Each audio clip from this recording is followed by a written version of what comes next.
Airbus Defence and Space A400M.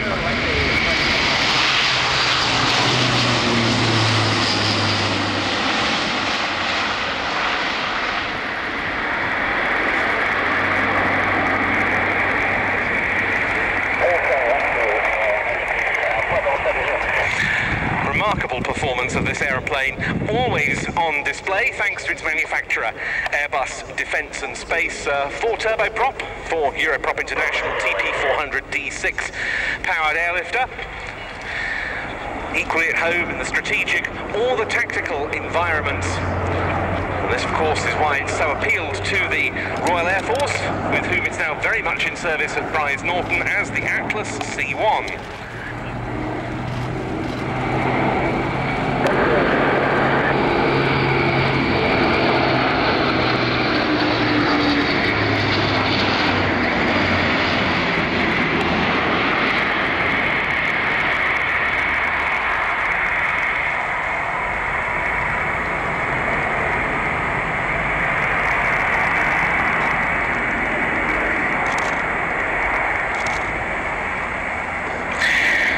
First deliveries of production A400Ms took place in 2013 to the French Air Force. Since then it's entered service with the RAF, the German Luftwaffe, the Royal Malaysian Air Force, Spanish Air Force and Turkish Air Force.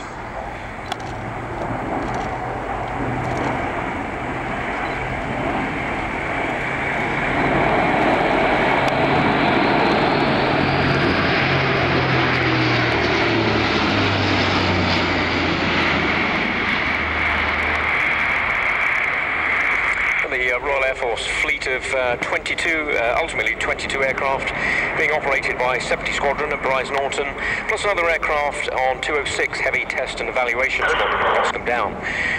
Currently 206 Squadron are developing the last of the tactical roles for this aircraft as we slowly, incrementally increase the release to service capabilities of this very capable aircraft, ultimately to include parachute dropping.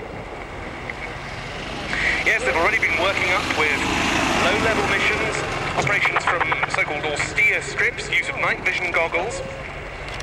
Eventually up to 108 paratroops will be able to drop from the Atlas, which we see coming in here with undercarriage down.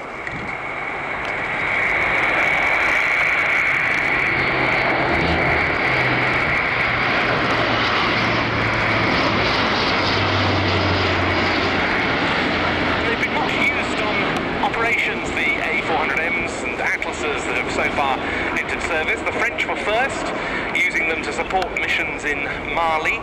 Turkey used theirs in Afghanistan, and then the RAF last September used them in what it called Operation Rumen, the first time they'd used the Atlas in the humanitarian.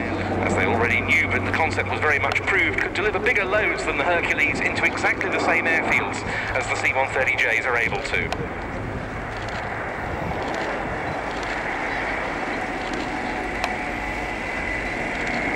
And that sort of very, very steep descent, part of the manoeuvrability that's so vital in the tactical.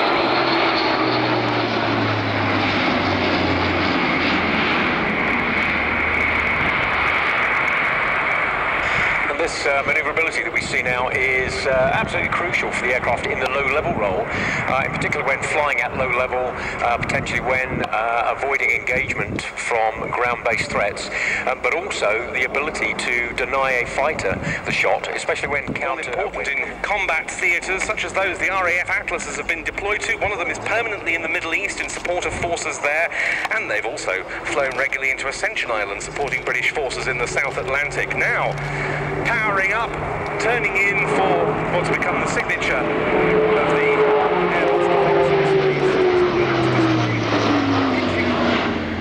and this aircraft with its fly-by-wire controls has a 120-degree limit in roll, and we're about to see that demonstrated.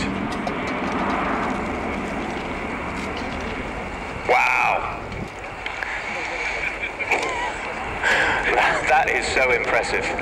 When you compare that to something like a Boeing 737 that has a 60-degree angle of bank limit, all because of the stresses and strains on the vertical stabilizer, you can see what a very strong tactical aircraft this has been built from the ground up.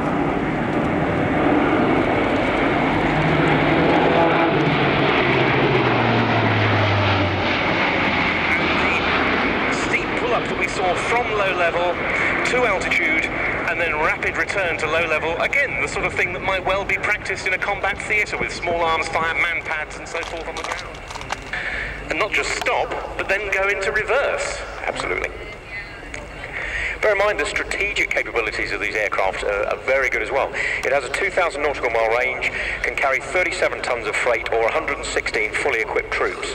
When you compare that with the C-17, which carries 45 tons of freight, it's only the range, which is up to 4,500 miles, that delineates the two. So a very good support to the strategic role. An all-British crew of test pilots on board the aircraft today. Tony Flynn captaining the aeroplane, John Taylor with him as co-pilots, both former RAF pilots, both graduates of the Empire Test Pilot School at Boscombe Down. And how short a landing is that? Well, that's just inside 2,000 feet. They've just stopped at the 7,000 feet to go board. They probably landed about 500 feet in, so about 1,600 feet as we see the aircraft now go into beta thrust and start to reverse up the runway. Two of these in the ground displays from numbers 24 and 70 squadrons are just brilliantly flown by Tony Flynn and John Taylor, as ever, the Airbus Defence and Space A400M.